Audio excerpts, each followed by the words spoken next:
Assalamu alaikum. On behalf of Ahsan Academy, let me welcome you to a presentation on peritoneum. This is the second part of a series of presentation on peritoneum.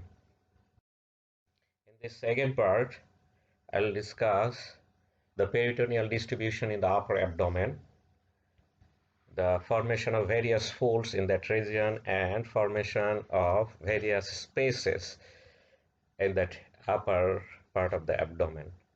And I'll try to emphasize the clinical correlation of this part. In the previous part, we have shown this photograph, and let me start from there.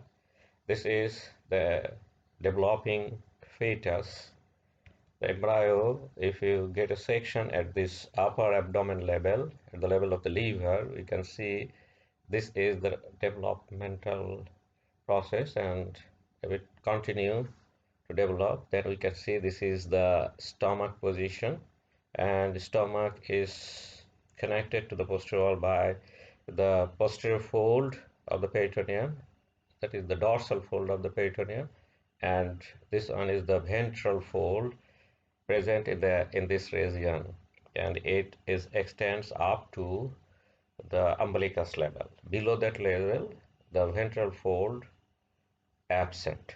Actually, this upper part, because of the developing septum transversum, because of the fold gets inside the thoracic part, so it makes the diaphragm, it makes the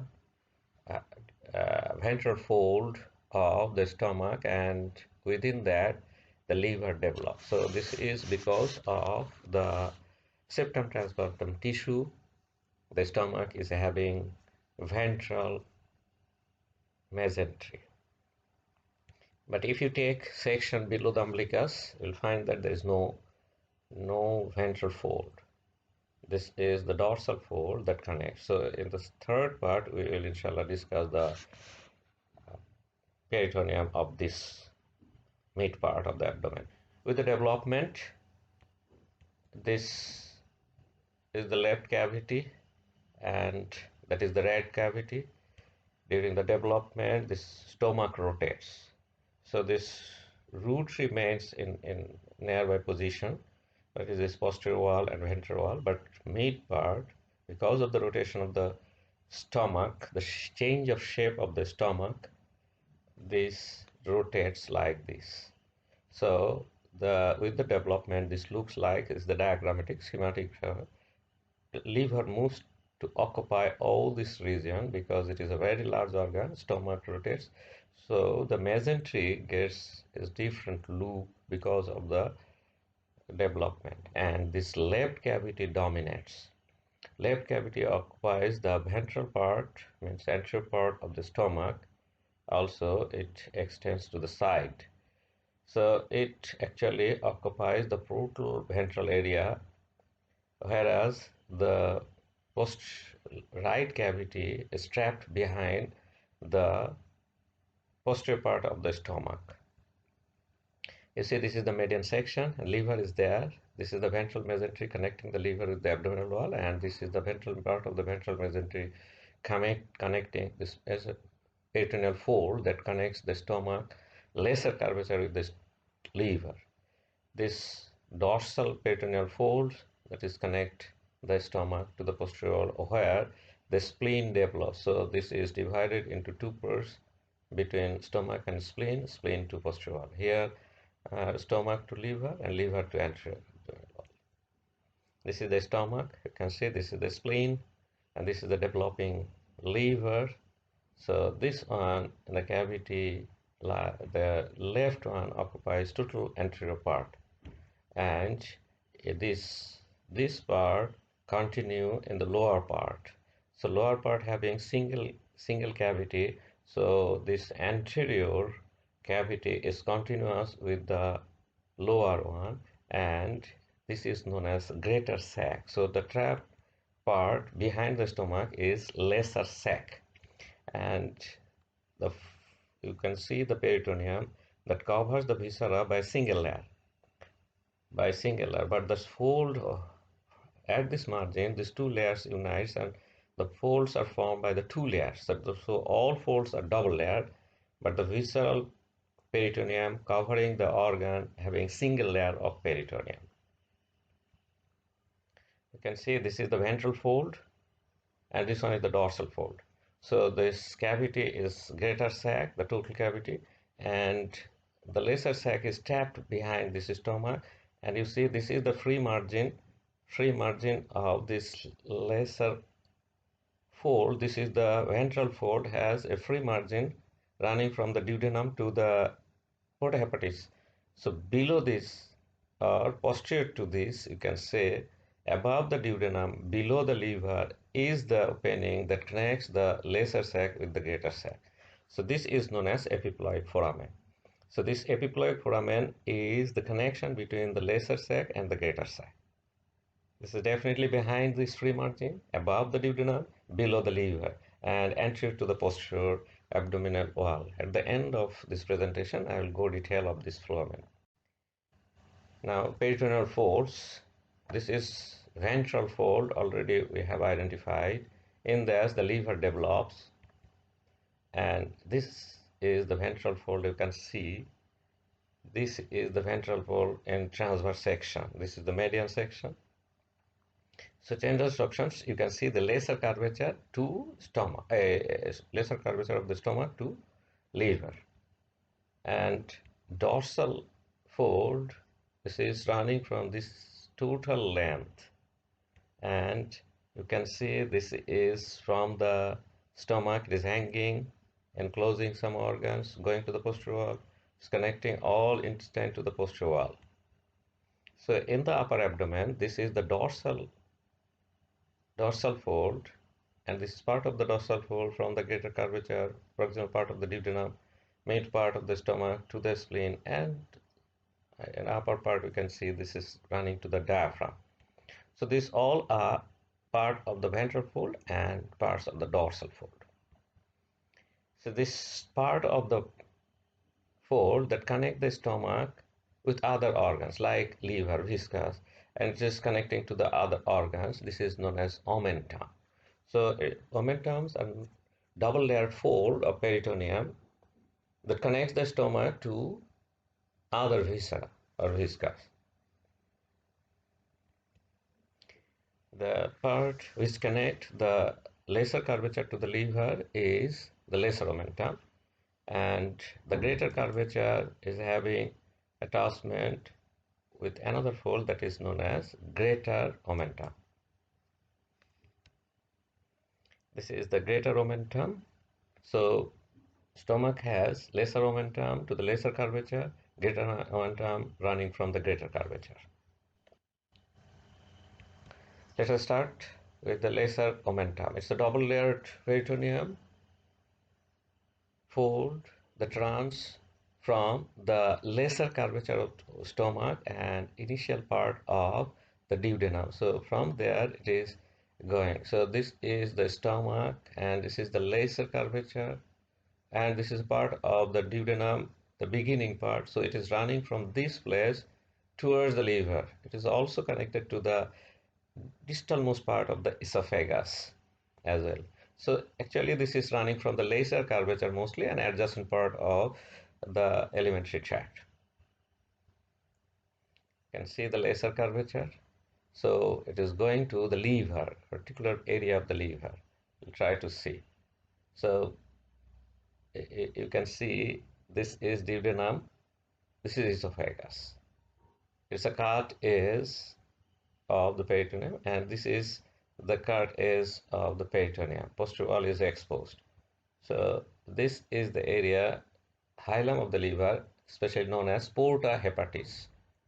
So this one is the porta hepatis. You can see I'm showing, and this is fissure for the ligamentum venosa.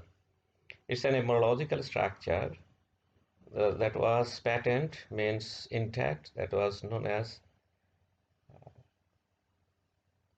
ductus venosus. So this is now remaining in dialogue in the form of a cord. This is ligamentum venosum. A fissure is there over. So this is peritoneum is reflected from the lesser curvature to the part of the liver. It is portohepatis and fissure for the ligamentum venosum. So one end is attached here, another end to this area. You can see this is the fissure for the ligamentum venosum, and this is the portohepatis. So it extends from this portohepatis. This is ligamentum venosum. So this is the fissure for the ligamentum venosum. So this stomach is scarred. So you can imagine lesser curvature was there. So it is extending from there to this place. And this you can see from the proximal part, it is going to the, mostly it is attached to the margins of portohepatis. So I have given this, I have just cut it from there and pasted here.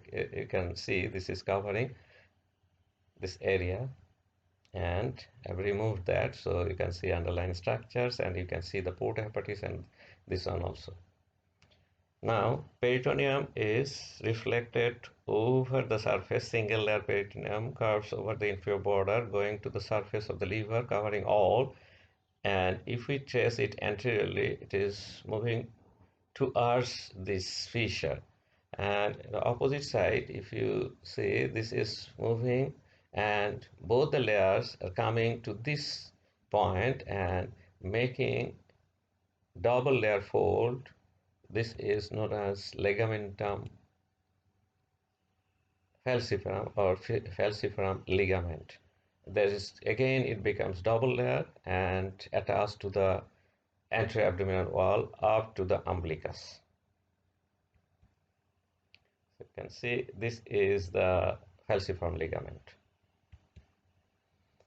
Again, it is going up and the liver is directly attached to the diaphragm. So some part is in direct contact with the diaphragm. So the peritoneum reflects from the upper surface to the diaphragm.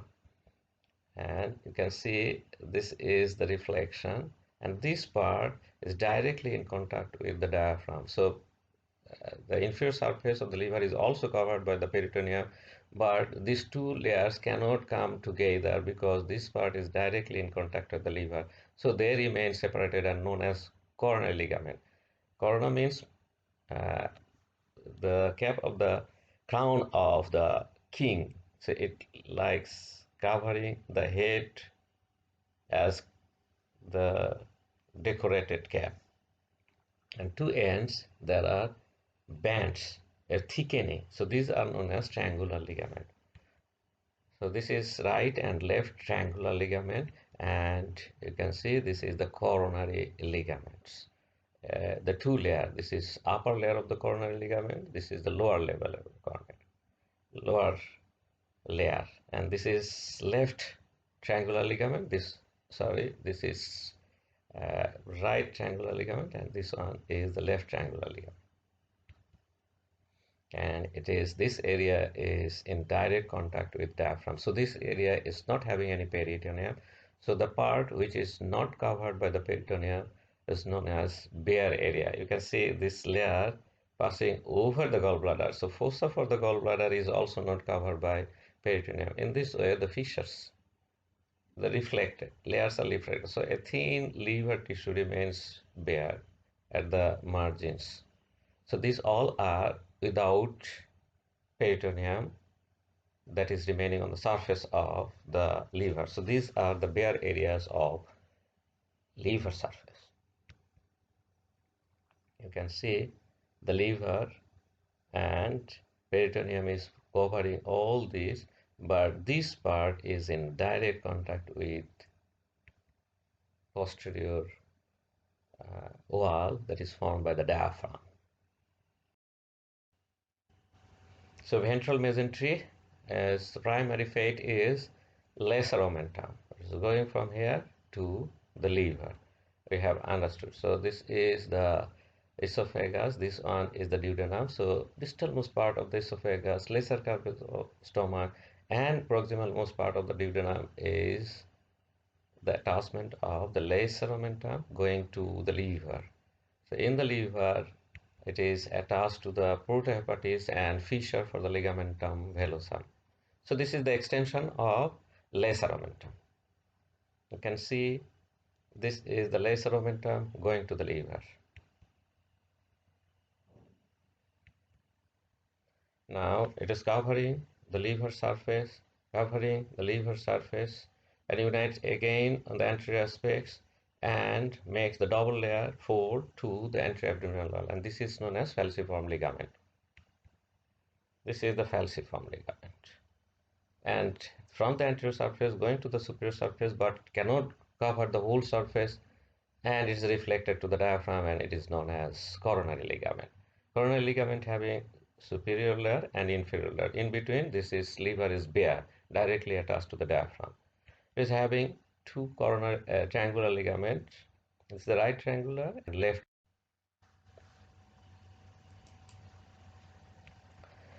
Now dorsal fold. So dorsal fold, it is remaining attached to the greater curvature. So it is, as usual, attached to the proximal most part of the duodenum and greater curvature total. From the greater curvature, you see this is lower part, most of the part, inferior half, you can say, the greater curvature of the body and antrum, the fold hangs. It drops down like this one. You can see the arrow here. It is going down, hanging behind the anterior wall of the abdomen in front of all organs. This is whether it is retroperitoneal or intraperitoneal. All organs, it is hanging in front. And this again, the double layer is returning back. So this hanging free part comprises of 4 layers of the peritoneum, and this gap in between is fused. So all the 4 layers making one sheet containing large amount of fat. It is going, this is the transverse colon, so it is going in front of the transverse colon. You see this is the transverse colon position. You can see the 2 extreme part, and mid part is covered. So this is the transverse colon. It is returning back in front of the transverse colon. So very tight relation with the anterior surface of the transverse colon going to the upper part where the transverse fold of the transverse colon is there. Over that it goes to the posterior wall. So this one is the greater omentum, and the fold continues with the fold of the transverse colon.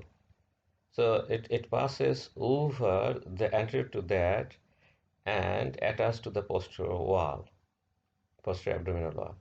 This part is also part of the greater omentum, but this small part is also known as gastrocolic ligament. So gastrocolic ligament is actually part of the greater omentum above the level of the transverse colon. So this total distribution of the greater omentum proper. It is the greater omentum, and it is part of the most of the part of the dorsal mesentery, but it is not complete part of the dorsal mesentery. So this part is clear.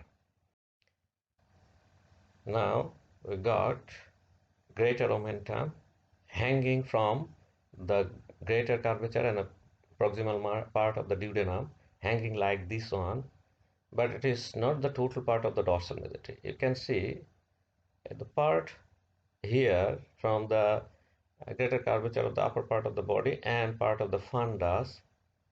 This is this dorsal mesentery going to the spleen. You can see this is the fold that going to the spleen. So it is going to the hilum of the spleen. So this fold is known as gastro, means stomach, splenic ligament. So it's a fold that connects the upper part, proximal part of the greater curvature of the body and that of the left part of the fundus. So greater curvature of the left part of the fundus and upper part of the body connects, this dorsal mesentery connects the stomach with the hilum of the spleen.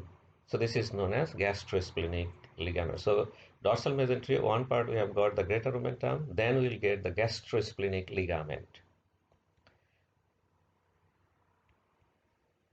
This is the fold that is still running. This spleen is intraperitoneum. So the fold from the spleen, hilum of the spleen, goes to the posterior wall, and here the kidney lies.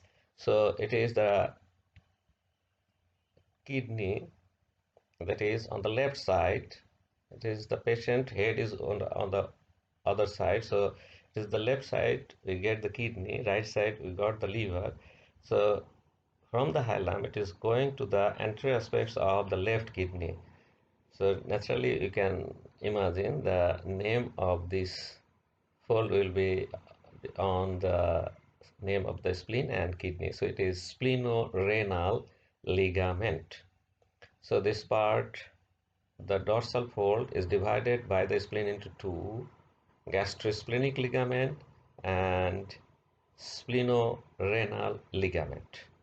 Now this is from the fundus, this proximal most part of the fundus close to the esophagus, the dorsal mesentery, dorsal fold directly going to the diaphragm. So this is known as gastrophrenic ligament. So we got the idea about the dorsal fold of the stomach. So it is having four structure. If we start from the proximal, it is the gastrophrenic ligament. If we go down, then gastrosplenic ligament and splenorenal ligament. Then if you go down, we'll get the greater omentum, which also having some other continuation that I have shown previously.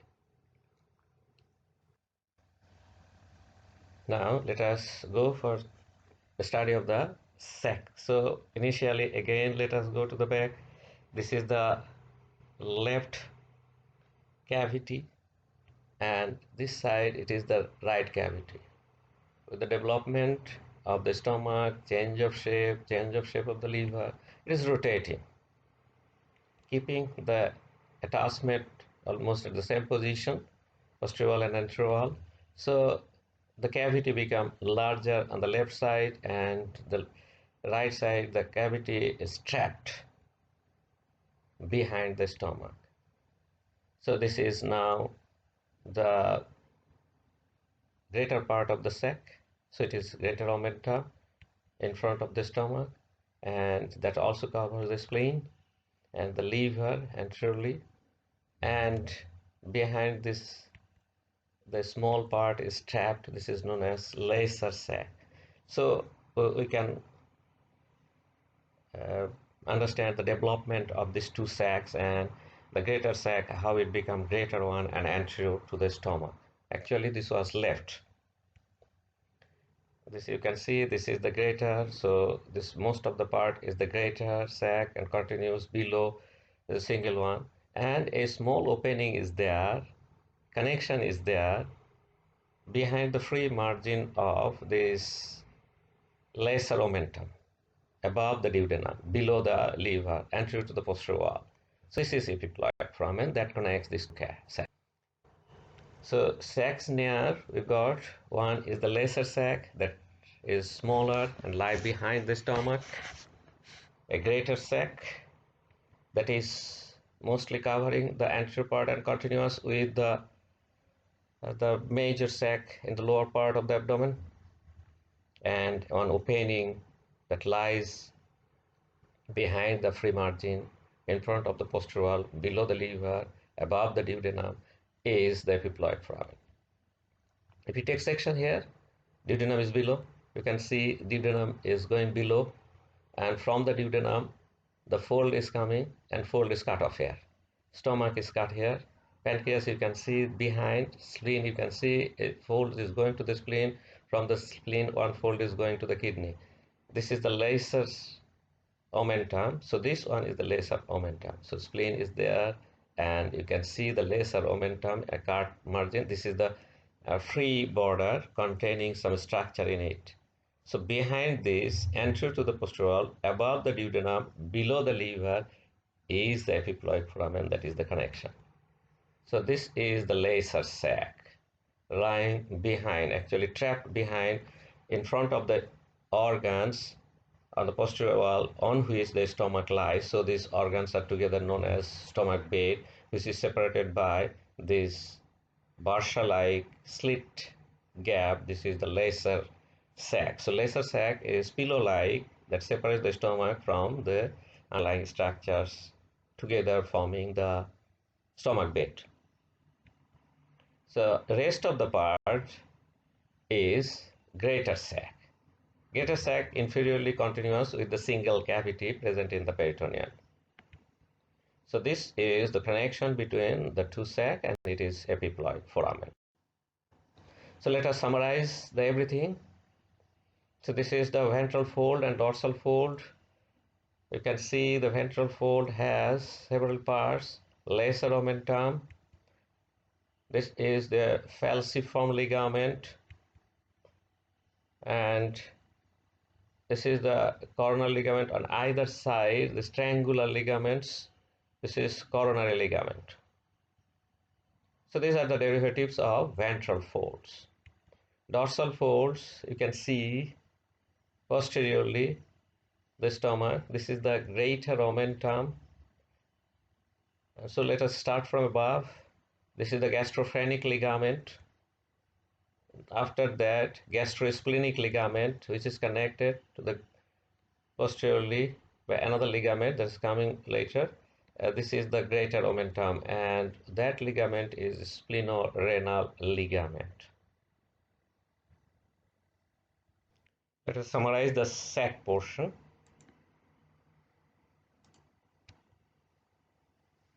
So two sacs, greater sac and lesser sac. If you can separate the lesser sac, then rest of the part is the greater sac. Here you can see this is the lesser sac. Let me have another photograph, a transverse sections, a better view. So this is the lesser sac. Let me change the color. This is the stained lesser sac. In this section, this is the lesser sac. Let me change the color. This is the lesser sac. So this one is the lesser sac on transverse section with 3D view, and here also 3D view you can see. So rest of the part is greater sac. You can see this greater sac is connected to the lesser sac through an opening. It is behind this free margin of the this is, you can see, this is the duodenum. So here it ends. So free margin is there. This is vena cava. In front of the vena cava, vena cava is in the posterior wall. In front of that, duodenum is below. Above is the liver. You can see this is the liver is in the upper part. So this is the small opening. You can place your finger. If you go through this anterior abdominal wall, you can expose this anterior wall of the stomach, and if you place your finger here, this will go to the epiploic foramen, and you can feel this lesser sac. So this is the epiploic foramen who connects these two greater and lesser sacs. Let us go a bit detail. Foramen is an opening of the lesser sac. Sometimes it is named as opening of the lesser sac, because through that greater sac is there. If you cut the anterior abdominal wall, you will be in the greater sac. But if you want to go to the lesser sac, you can place your finger through the epiploic foramen into this area. So we should know the boundaries. Sometimes surgeons require to feel the free margin of the mesentery. So surgeon places this tip of the index finger in the epiploic foramen, and by the thumb and the index they can feel the free margin. So this is the epiploic foramen we have already discussed. So let us see the boundaries. So this is duodenum who lies inferiorly, and this is the first part of the duodenum. So inferior margin, inferior wall of the epiploic foramen is the first part of the duodenum. So inferior boundary is this one. Now let us go for this sac. This is known as lesser omentum.